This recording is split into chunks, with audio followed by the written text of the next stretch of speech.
ॐ इन्द्रं वर्धन्ते अप्तुरः कृण्वन्तो विश्वमार्यम् अपघ्नन्तो अरावणः। नमस्ते जी, मेरा नाम सत्यम आर्य। मैं वेद वेदांग विद्यापीठ गुरुकुल आश्रम का छात्र। देशभक्ति विषय पर मैं अपने विचार व्यक्त करने के लिए यहाँ पर उपस्थित हुआ हूँ।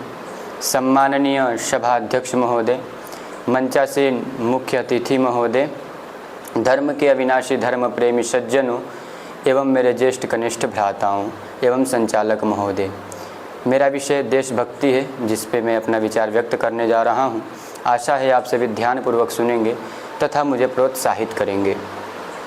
प्यारे मित्रों, यह भारतवर्ष भूमि, इसको हम देवभूमि भी कहते हैं, जिसमें जन्म लेने के लिए देवता भी ललायित रहते थे।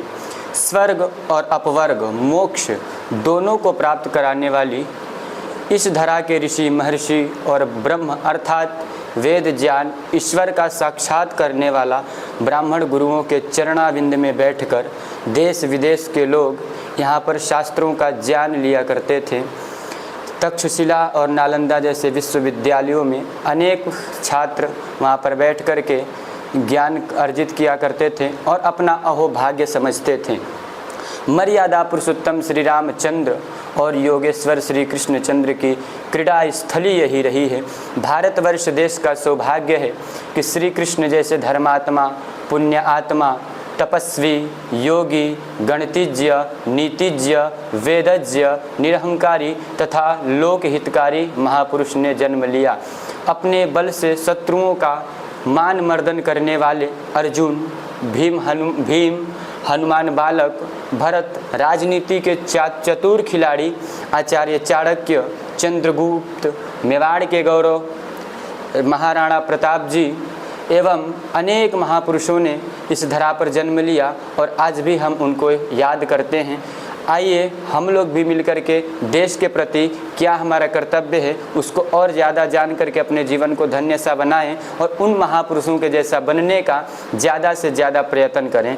ऐसा प्रतीत होता है साथियों कि सृष्टि रचयिता परमपिता परमेश्वर ने अवकाश के क्षणों में खूब सोच विचार कर भारत भूमि का निर्माण किया है। पाकिस्तान, अफ़गानिस्तान, ब्रह्मदेश, बांग्लादेश आदि सभी बृहत्तर भारत के अंग हैं। यदि हम प्राचीन भारत के मानचित्र को देखें तो इसकी आकृति सिंह जैसी दिखाई देती है, जिसके सिर पर हिमालय की मुकुट सुशोभित हो रहा है। दक्षिण में सागर चरण पसार रहे हैं। गंगा, यमुना प्रभृति नदियाँ माला के समान सुशोभित हो रही हैं। 6 ऋतु, विभिन्न जलवायु और धन धान्य से भरपूर यह भारत भूमि ऐसी है जिसके सामने स्वर्ग का भी राज्य भी फीका लगता है। कभी इसे सोने की चिड़िया कहा जाता था।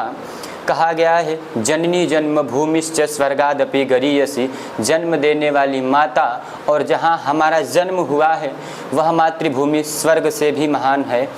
भारत देश का सौभाग्य है कि भरत जैसे बालक इस धरा पर पैदा हुए हैं। शकुंतला का वीर पुत्र भरत बचपन में शेर शावकों के साथ खेला करता था, उनके दांत गिना करता था। उन्हीं भरत के नाम पर इस देश का भारतवर्ष नाम पड़ा। इस ऋषि मुनियों की धरा को हम सत नमन करते हैं और परमपिता परमेश्वर से ऐसे प्रार्थना करते हैं कि हे परमपिता परमेश्वर, फिर से इस देश में ऐसे ही वीरों को उत्पन्न करो ताकि फिर से यह हमारा देश विश्वगुरु के पद पर जाकर के आसीन हो। कोई देश सम्मान से तभी सिर ऊंचा रख सकता है जब वहाँ के युवक तप और दीक्षा को अपना आदर्श बनाएं। भगवती वेदवाणी कहती हैं भद्रमिच्छन्त ऋषयः स्वर्विदः तपो दीक्षा मुपनिषेदुरग्रे ततो राष्ट्रं बलमोजश्च जातम तदस्मयी देवा अभिसन्नमन्तु।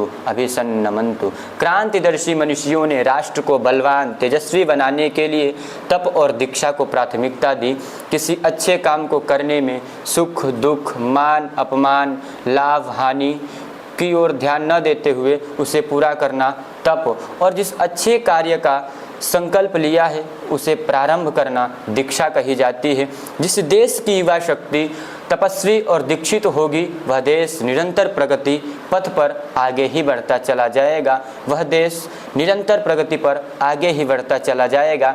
आइए फिर से हम सब मिलकर के कृण्वन्तो विश्व आर्यम के उद्घोष को सार्थक करें और फिर से हम विश्व गुरु के पद पर आसीन हों। आइए एक कदम वैदिक संस्कृति की ओर, आइए एक कदम अपने राष्ट्र के प्रति युवा दायित्व को निभाएं। 4 पंक्तियों के माध्यम से मैं अपने वाणी को विराम दूंगा।